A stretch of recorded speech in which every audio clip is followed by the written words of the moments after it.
I saw a thing the other day on the guy who, interviews billionaires or whatever on, Yep. right? Yep. And he tied this lady, she's like the School Hard Knocks. Forbes lady. And Yep. she's like, I'm 66. He's asked her is 60. She's like, you don't ask a lady your age, but she's like, I'm 66 and I'm just starting. Well, guess what? I'm 64 and I'm just starting. And I love it. And I need to learn from you. Today, my buddy Gus is here with me. We were just catching up the other day, talking about moving some things around. And so Tammy coaxed him into coming in and hanging out on camera with me. So I thought we would go backwards to where we met and some of the fun stuff we've been through. I mean, it started during COVID. Yeah. Your daughter stalked me through Facebook, Yeah. like in Munns Park. Yeah, she did. And that's where we met. But Yeah. tell us about that journey in Munns. That was a fun one that we got through. Yeah. Well, we'd always, Darcy, my wife, she's, her parents had a place up in Munns in those condominiums. Yep. And, 30 years ago, we said, well, we're going to have a place up here one day. Well, a kid came around and was like, we better get a place sooner or later. So we wrote on our cards, we will have a place in Munns Park by, and we put the date down. Vision. The vision. So we wrote it down. We even drew a little picture. I drew a little picture. We still have it sitting up in our cabin. It's so awesome. And so then we were looking around and we had poked around a little bit here and there. And then we came across you, I think, somehow Sierra was poking around, found a place. What you didn't know at that time is I spent every night like in my bed in Facebook, like trying to I'm doing this. We're trying to find people in Munns Park during COVID because it was such a shit show. Yeah, that was awesome. And then I remember doing a Zoom meeting with you, and we just loved your energy and your spirit, and so then we found that place, got into the for sale by owner, and we did a deal, and it was not an easy deal, and that's where we basically became brothers because what we went through, and really, I at that point I saw really what you were made of, kind of. Or what we were made of, kind of when you're doing stuff like that. When you're in band of brothers, when you're in a war together, kind of, or when you go through something like that, you learn about people and you learn about, what they're about. And you were just amazing, man. And we got into some legal battles at the end, trying to close on time. And you guys had a certain date you wanted to be there, and the seller wanted to do a tax thing. And I remember being in Salt Lake City or in Park City during Thanksgiving, and we're skiing. And I remember talking to Gus, talking to attorneys, going, what are we going to do? And I'm like, we're going to get this closed somehow. And it was we just kept working through it and talking through it. But what I always appreciated about you guys was it was never taken out on me, right? We were trying to work through it together. But a lot of times we get in those conversations and the agent becomes the punching bag. Like, no, I'm on your team. Like, really, don't shoot. Right. Yeah. And, and it's so fun to see what you guys have done up there. And we've become friends and neighbors and harass each other on a regular basis. Totally. And, man, what a blessing that cabin has been, and what you guys did with the yard and all the things is just. So what's been the? Thank you. No, thank you. What's been the best part about getting there? Like that, it was your vision. Like, what did you guys experience after that? Like these last couple of years? Yeah, moving in. I was just thinking about moving in the other day. It was a blast. Little things like that. The Black Stallion. Yeah, and it's the Black Stallion cabin. It's cool, and just redoing it. And it's cool, like you. And the neighbors trip out because it's black. They're like, "What color are you gonna paint it?" And they're like, we told them black, and they're like, "What? Why would you do that?"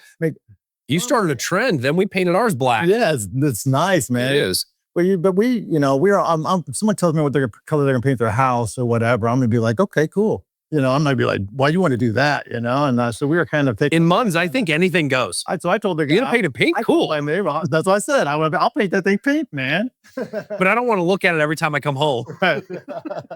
That's the only problem. So just thinking about that and the times we've had together, like you always said, it's the memories that you're going to create from it, and really doing it, then and at the time and getting it done. And we've had so much fun up there, and we have so much memories and everything else. And, the snows and being snowed in and, pulling with the Jeep, we had the Terex, and we were pulling, a sled. We had the tow rope down the street. It was great. It's all the stuff we did as kids, right? That we get to do as adults, and nobody cares up there. We did the K-Tel fun skis when I was a kid. Well, great. So you would agree that that second home purchase was not only a great investment, but it was a great return on life. Yeah. At the end of the day, memories, Well all things said. with the kids. Yeah, that's exactly it, Steve. And that's what you always said. Yep. And we believe it. What was your background? I mean, you're semi-retired now, and now I'm doing stuff now. I'm in M&A. Right. Yeah, a little bit. I come from, tech world. I really wasn't a tech person at all, but I got into IT figuring back in 2000, when the housing bubble, 2009. I said, I need something that's not. What were you doing before that? Proof. I was doing corporate relocation.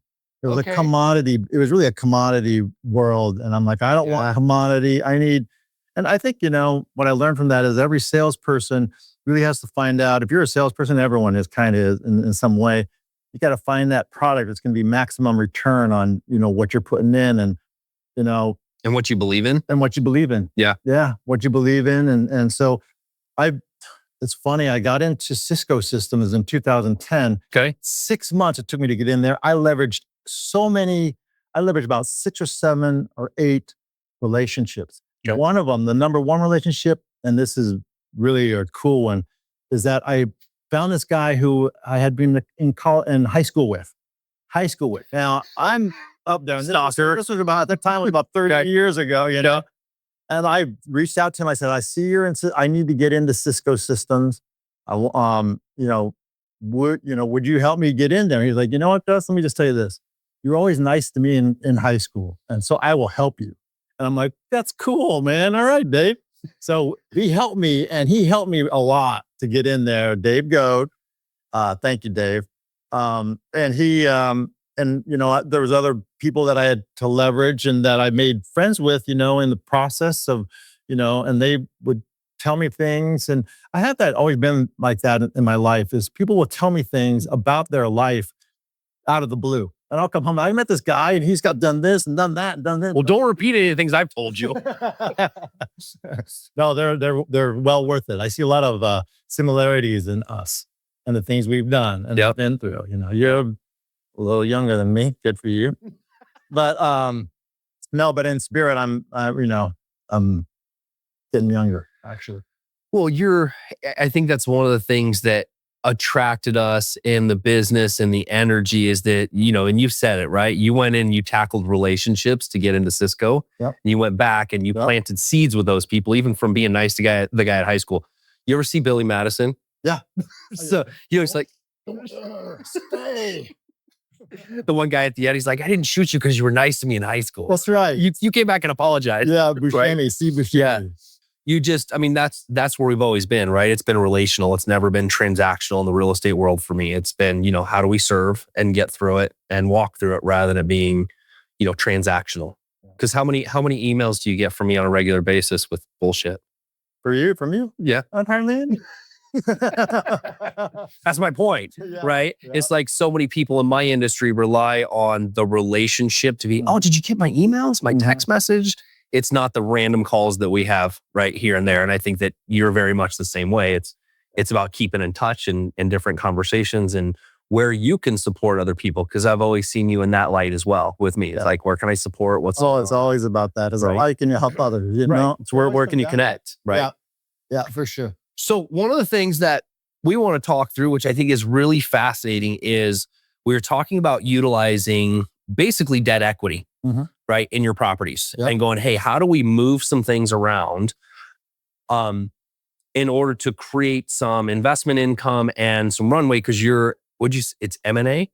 Yeah, mergers and acquisitions. Right. So mergers and acquisitions, acronyms, right? M&A. But M&A. So talk a little bit more about what that is and maybe the runway and some of the stuff that you're doing there. Yeah. So we're kind of origination. I do kind of deal origination. Okay. We work with private equity firms in the lower middle market. Okay. $20 million companies to about $300, $250 million companies. Okay. And the private equity firm will either have a platform or they will be looking for a platform. And some are, single family offices that are looking for platforms that we've been helping as well. Yep. And then what they want to have us do, we're an advisory firm. So we'll go out. That's it. We'll tell us what their thesis is. We'll help them create a thesis, what they're looking for, what they have. And then we'll go out, find those companies, reach out to the CEOs or the owners A lot of them are foundational based, people who started the business, umpteen years ago. They're getting around 60, 70 years old, and they're looking to, see their dreams come to fruition, if you will. And so we'll reach out to them, secure a meeting, make introductions. And then from there, if they like each other, they exchange more information, then they'll do a deal. Okay. So yeah, it's pretty simple. Nice. Yeah. That sounds like a lot of work. It's really, when it comes back to the relationship thing you were talking about, it's being able to relate to someone, and establish a credibility and a caring and understanding in that regard. And then once you do that, then you can really set the table and let them have their dinner. Hope they like each other. If they do, that's great. If they don't, they part as friends. And so you're really trying to create the solution for somebody that may want to exit in their company in the next couple of years as a founder and kind of take their cash out and move on while it grows. Yeah. So it just depends on where somebody's at. So if somebody's like, I'm growing and I want an exit, this is where they would start. With somebody like you is like in a 3 to 5 year exit out of the company. Because a lot of stuff, right? You're wanting the founder to stay in. Right. Yeah. And a lot of owners will, cash out. They'll actually, a lot of times, roll equity back into the business. Okay. Because it's the goal of the private equity firm to grow the business within a 5-year, 6-year span. Okay. And then they will recapitalize it to another private equity firm. So intriguing. Yeah. So they grow that. Then their equity, the owner will roll back 25%, whatever, 30%, 10. And then that will grow, as the company grows through acquisition during that time. And then when they recapitalize, and they can cash out again or continue to let them run. So what are some of the similar style like companies or businesses that you typically look at? Yeah, I work with, companies that are like, right now I'm helping, some of them are aerospace. I've done aerospace deals who are doing aerospace manufacturing.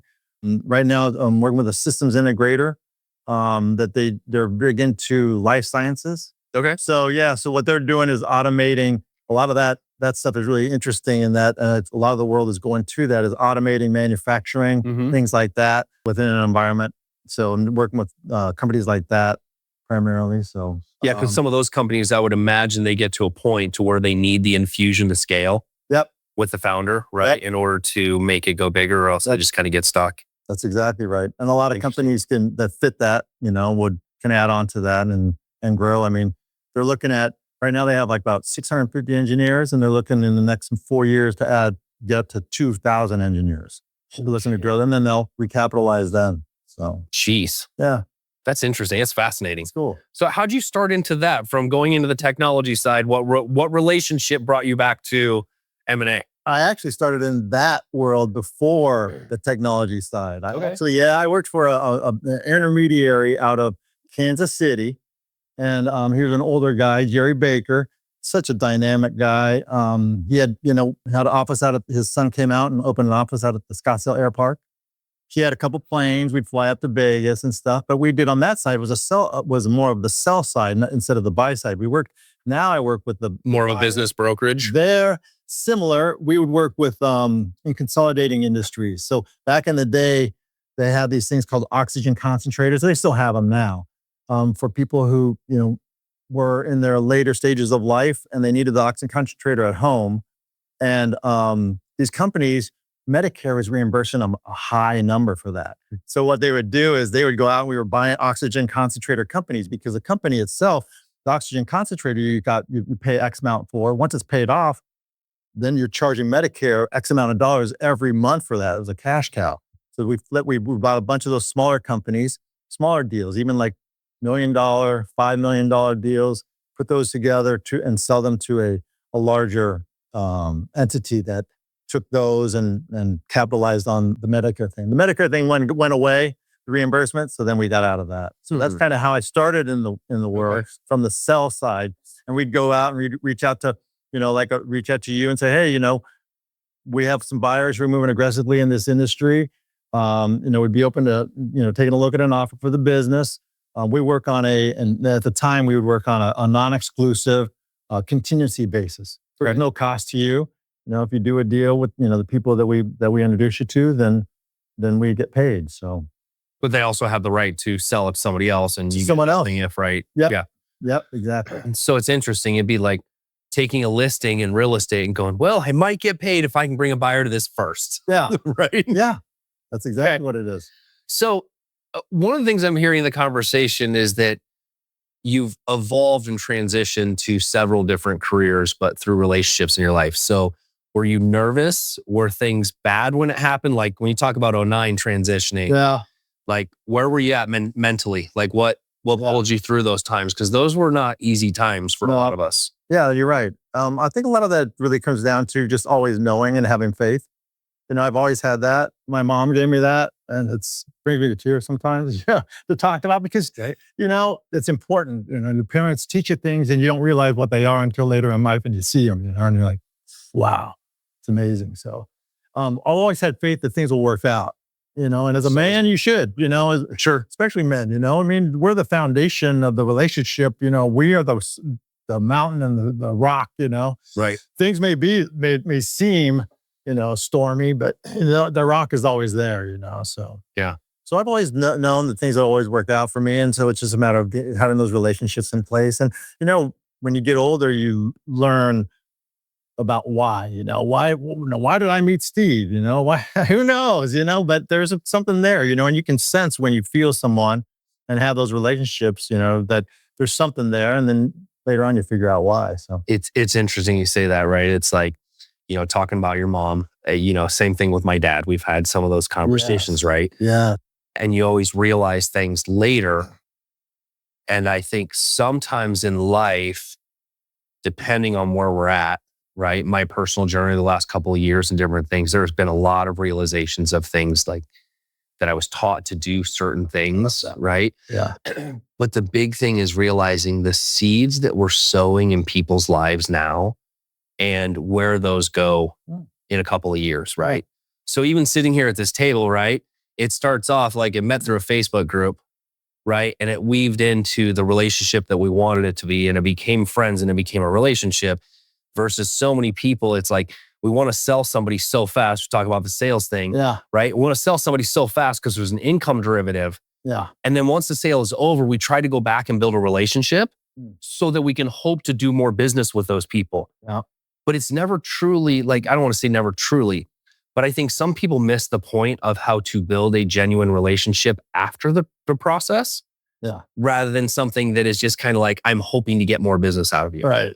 Right. But what you're saying, like we both agree on, is like, we're just planting seeds and you never know when that seed is going to sprout up and come back and produce a little bit of shade or some fruit or whatever that looks like. And I think it's so important that as we realize, like some of the things I'm trying to teach my kids now is like, dude, the seed you planted with Gus today in the studio could be something that produces in 10 years. Yeah. And these guys are watching it because the people that my dad was friends with and invested with are all my clients, are all seeds that I planted years ago that now trust me to do these things. And now they're meeting him. So it's kind of a fascinating way of life when you look at that.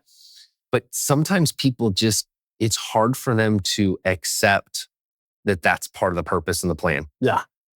Like, maybe I was supposed to meet you now, but I don't really want to know you till later. Right? That's right, man. Right? Yeah. All right. Good. So in that world of your business, there's a longer runway, I would assume, of income, and it's probably big income in between. Yeah. Right? Yeah.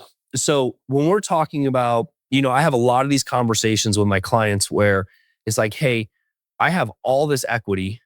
How do I strategize to move things around and make sense? Yeah. So when I looked at just a couple of things, I think that there's a couple of different strategies that we kind of work through that's kind of fun is looking at. So I think in months, we're a little less than 4 that we owe on it. Yep. I think it's worth about 1.4. Okay. Okay. 1.3, 1.4 from what I can see. And then you go to the primary. I think you guys owed like 2. Yeah. Right. 2 something. Right. So when I look at what's possible, and I still have to work the numbers with Andrew, he's out of town this week. But I think what we do is establish primary residence because you can work for anywhere in months. Yep. Right. We refinance that as a owner occupant and we cash out as much as we can to the extent 80%. Okay. Right. Then we pay off the primary. Okay. So we have no mortgage there. Yep. But then we go in and we set up a HELOC for the value that's there. they give some ability for one, we don't have to use it unless we need it. Okay. But it does give you that free and clear asset with maybe $500,000 worth of leverage. Mm-hmm. So if there's some investments that we can do, because one of the reasons like taking this and figuring out, okay, now how do we build some structured, like where do I put some money that's going to return and cover the payments so we can get in between? Yep. Does that sound like a plan? Yeah. Because I think that if we do that, you're probably talking, what do you think income wise you want monthly, like exclude if we take out new mortgage payments? I know you said you had some debt and some other things too that was like. Yeah. The bottom line would be 10,000. 10,000 a month. Yeah. Okay. Yeah, I think. Okay. Yeah. So we need to figure out how to create 10 grand worth of income on a monthly basis with the cash that we pull out over and above the expense of it. Yeah. So I'm in the process right now too of taking on as we go. I'm creating some monthly income right now. Okay. So I'm hoping to be to that number already. Okay. And then that will be the gravy on top of that. Okay. So that's really the goal. It's not to let that be solely that nut. It's just addition. Well, yeah. No, I mean, we want to grow it both ways. Right now, a lot of times we work on, so when we work for a private equity firm, we do work on a retainer. Right. So we'll have. So you get some retainers. Yeah. Right. Yeah. And then you get the big at the end, once you close the deal. But you get some retainers. Which is all great. And I want to see, like, how do we find something that consistently is more of the consistency to where that's more of the bonus? Yeah. Right. So That's it's just kind of churning. Yep. Right. So I think that there's a possibility just to look at, because you'd end up with, let's call it an $800,000 mortgage at 5, 0 on the primary. The equity line can be utilized. So, when I look at this, it's like taking things, when I sit down and we kind of have this moved around, like, hey, we have $500,000 that we can utilize. It's going to cost you 8% on the equity line. So that's a cost. But we can buy this house together and create a quick $50,000 of income that we split, right?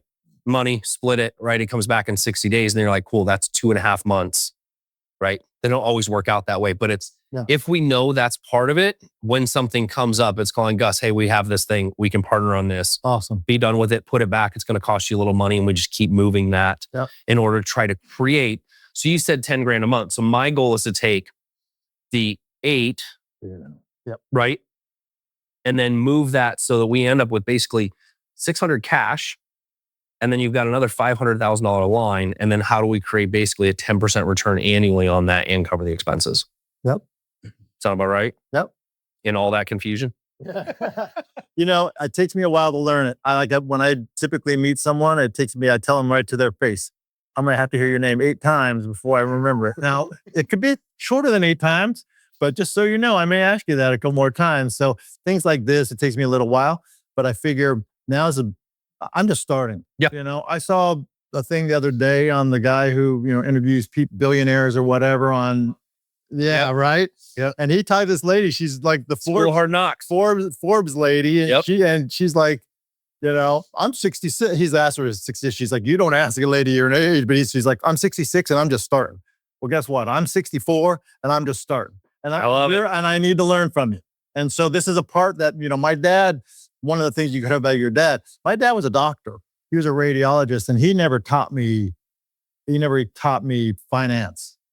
So I relied on, Did he know? faith. Did he know finance? He was pretty good at it, but the problem was there were 3 boys in the family and my mom was a softie and spoiled us.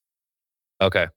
And so he kind of got put behind us. So we got a lot of things that we really probably shouldn't have. We could have invested them and put them somewhere else and kind of, just at least the thought process behind it, the challenge. Right. Right. Exactly. How have you challenged your kids on that?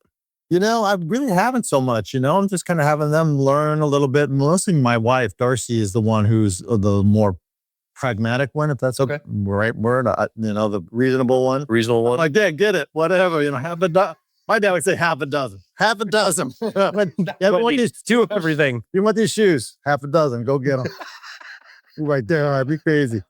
Except back in the day, we had that, when I was growing up, we had a rift with kind of Japan or whatever. My dad, if you bought anything was made in Japan, oh, he did not like that. You could buy anything you wanted, but it was made in Japan, not good. He's a loyal American. Yeah. Loyal American. I think that's an interesting generational thing that we go through. And it's our parents taught us to do things that we should remember. And they also taught us things not to do that we learned lessons from. Yeah. Right. It's like looking at finances. That's always been my big thing. My dad taught me how not to do finances, right? How to do things better. Nice. My dad taught me, I mean, even for him, he didn't clean up enough stuff in his career so that he could have been the investor. He was always selling the investments and constantly trying to sell to somebody. Mm-hmm. And that caused a lot of not reputation issues, but he was a salesman. So it was always like the next investment. This will be great for you, right? He always had something, but he never stopped to go, if I'm going to sell it to that guy, why am I not buying it and making money? Yeah. I have the knowledge. Yeah. That's so he would always sell, but he would never stop and clean up for his own self. So I learned not to do that when he passed, which was like, wait, you made all these guys money with all your knowledge, but you don't own anything. You follow it yourself. What's wrong with this? Right? I'm like, cool. I want everybody to own something, but I also should own some things too. Yeah. And it also it creates a better experience. Like for you, because I've moved so many different things around, I couldn't sit here and give you that advice if I didn't do all the things that I've done over the last couple of years. That's a good point. I'd be blowing smoke up your ass. Yep. Right? Going, hey, just leverage the shit out of your properties and let's go invest in some more stuff and you'll do great at 64. That's right. Good luck. Good luck. Right?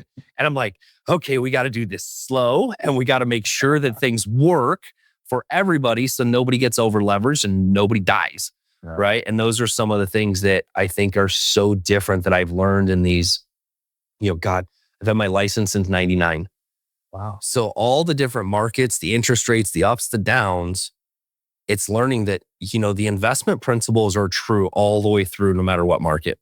Yeah, that makes sense. Yeah. Right? And if we look at the houses as an investment tool with an emotional piece, not an emotional piece with a financial aspect to it, then it changes our perspective and how we're able to move things. And it's, it's like even your situation, if we strategize to pull the debt equity, it's where do we make the debt equity work rather than just sit? Yeah. Because if you look, you're like, okay, well, the last couple of years, the equity hasn't appreciated. It's going to cost us more to get it out. So how do we get it to work? Because if the house isn't working anymore, then it's just sitting there actually depreciating. Well, great, my house is worth so much, but what does that really mean at the end of the day? Yeah. Right? If you're stressed out and doing things. And so it's a fun puzzle piece to get into and kind of work through. Yeah. I liked how you like that.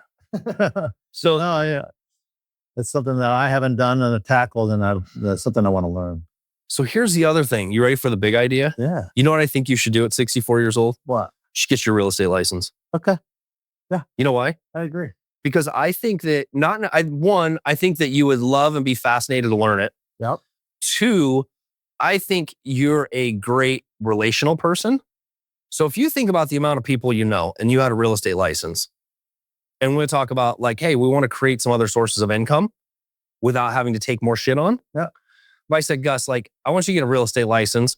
And if you know somebody up in Munns, would you refer them to me? And then you would get a referral fee, right? Without having to do the work. Right. So you have the real estate license and then you use it to create reputation, conversations, and all things, but you don't have to be the guy. Yeah. Most people in conversation, I'm a realtor. I'll help you out, rather than going, no, but I know a guy. Nice. And creating income and impact. Because the other part is, I think it's really fascinating. We refer people to our friends, but then when we talk about, hey, is this referral the right person for that person? Because one agent doesn't fit all. Yeah, that's true. Right? So it kind of gives you some help with your friends and going, hey, let me connect you with somebody that I really know and trust in that purpose. Yeah. And I think that somebody like yourself in the connection world, and as much as Darcy's out and about and all the things, it's a connection piece that could increase another $50,000 to $100,000 income by just connecting the dots with people. I love it. I love it. Yeah, send me the information on what I need to do. Where's the best place to get the license? Done. To get it. I'm on. Done. It's the same thing I'm trying to teach the younger kids. It's like, hey, I want you to have a real estate license for the purpose of connection and learning. If you want to do it, that's a different thing. But right now, It's where can you create a little income connecting the people you know, like some of these kids at the bar. I'm like, how many people do you talk to? Yeah. Go make connections. Go connect them with somebody that can actually help them. You don't have to sell them on anything. Just Yeah. connect the dots. Yeah. Do a group text. Okay. Make it simple. I'm down. There you go. I have been thinking about that and just thinking, why wouldn't I just have it? I think each family should at least have one. Why not? You know what I mean? Why not? So yeah, because that family's going to buy a house sometime, and whether you go directly, or it pays you off directly or indirectly, you get whatever. Then in 3 years, I'll drive by Blackstone and go, yeah, whatever. Gus got your real estate license, got his own side of the yard. No, by then I would have referred like 20 people to you. No, Gus will be on my team. Gus will be hanging out here in the office. Man. Well, this has been fun. Yeah, it's good. This is great. What's next? You said you're 64, not necessarily starting over, but you're just getting started. Yeah. So what are you excited most about right now? Even in a weird economy. Grandkids, making, learning stuff. I learn from everyone. I learn from a little kid. I learn all the time, and I want to learn from you, and Christian will teach me some stuff, and everyone will teach me things. So I just want to learn more things about life and be happy and make other people happy and keep smiling. Yeah, we are so aligned. Just want to keep smiling. So on that note, we're gonna get you started on real estate. Okay. So tomorrow, Yep. I'll give you the link for it. So I've got a new call that I'm doing that I'm really excited about doing. I've tried the coaching things and all the stuff. Yeah. And the journey I've been through is like, man, my legacy is I want to make sure that people really understand what's possible in the real estate business, no matter how you do it. And so I decided just to launch a once a week call. I don't care if you're real estate curious, you're a real estate agent, you're a consumer wanting to see things.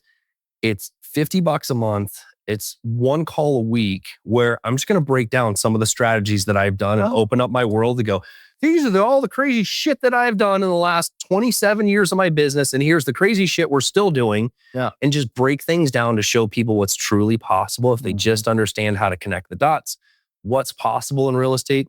Because man, it's like even listening to your stuff, I'm like, now I want to know more. Yeah. Like, because all that is vice versa. All that is wholesaling on steroids. Yep. Right? It's businesses, bigger numbers. But I'm like, okay, cool. Who can I connect with Gus? Yeah. Who do I know in the business world? Who's looking for that type of thing? That's the fun part about just going through it. I'm really glad to know like a little bit more about what you do and where we get to go with that. And we're gonna make you a realtor. Dude, it's been fun. I actually have a gift for you. Hey. This is like my fun foundational gift. So okay. There's a lot of reading, but you can open it up. Oh, can we open it? Yeah. Oh yeah. The 4 agreements. I have actually read this. I bet you have. I like it. You strike me as a guy when your hair was longer that you definitely read this. Yeah. Vivid vision. Interesting. So Vivid Vision is really good. Like where you're at right now in the learning. Yeah. Vivid Vision was something that I read 4 months after rehab that I needed. I needed the 2 words. I needed a vivid vision for my future without alcohol. Yeah. And so that book has just stuck with me. I give it to everybody. I tell everyone like, if you're stuck, start here. You need a vision. Okay. Yeah. Vision is a key. You got to have alignment of vision. Right. That's what I always tell my people too. So let's have a meeting. Yep. If there's an alignment of vision, then we can move forward. If there's not alignment of vision, then we just be friends. Yeah. Atomic Habits. James Clear. You read that one? No, I have not read this one. Habit stacking. Really? Yep. Okay. I like it. The one I'm reading right now is The Only Way to Win by Jim Lohr. Okay. And it was recommended by Novak Djokovic. Okay. If you know him, he's the GOAT of tennis. Okay. Yeah. The Maxwell Leadership Bible. Interesting. John Maxwell. John Maxwell is one of my favorite authors, but contextually, Bible believing or not, it's just contextualizes leadership out of the stories of the Bible. So it's a lot of just cool stories. Yeah. I just thumbed through it, and John Maxwell puts a spin on different Bible stories that pulls out leadership and different things. So that's been fun. And then you got a couple of liquid deaths because everybody should know about liquid death. I've never had that. Oh, make you a fan out of those. Stoked.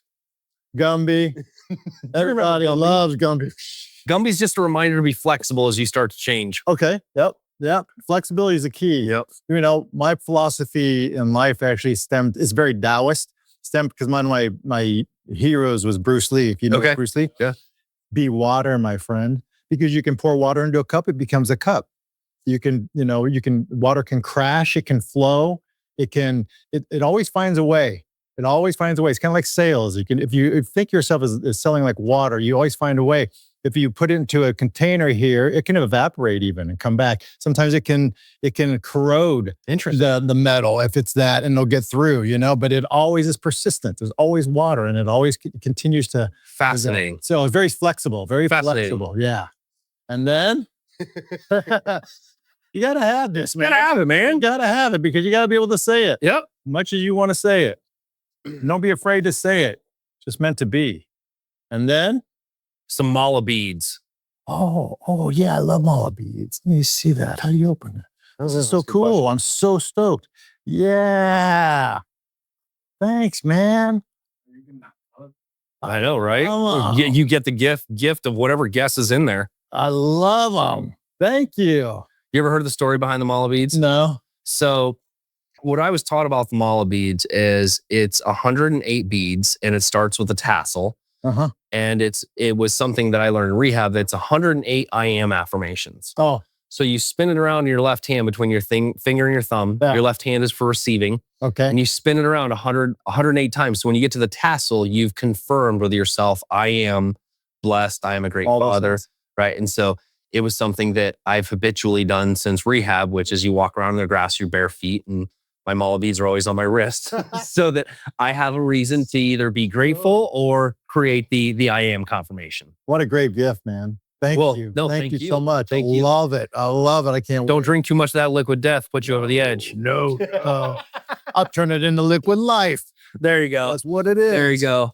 Man, this has been fun. Thank you so much. Thank you.